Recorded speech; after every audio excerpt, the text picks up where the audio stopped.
everyone, welcome back to my channel. In this video I'm going to show you how to attach a zip to a cushion cover. To do that, first place the both top and the bottom of the cushion cover wrong side facing outwards like this.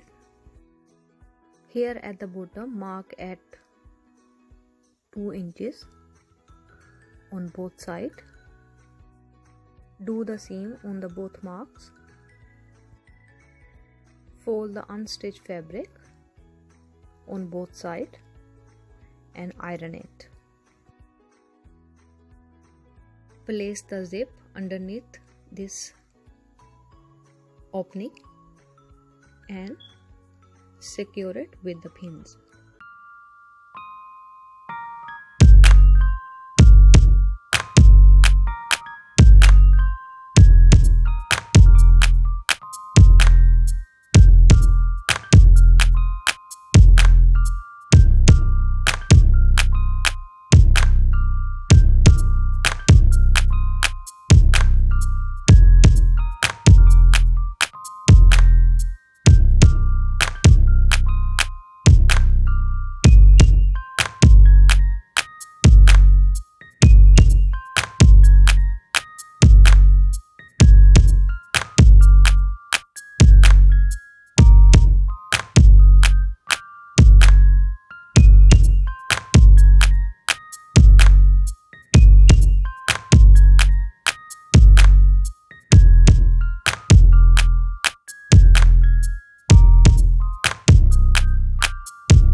In the next video, thanks for watching.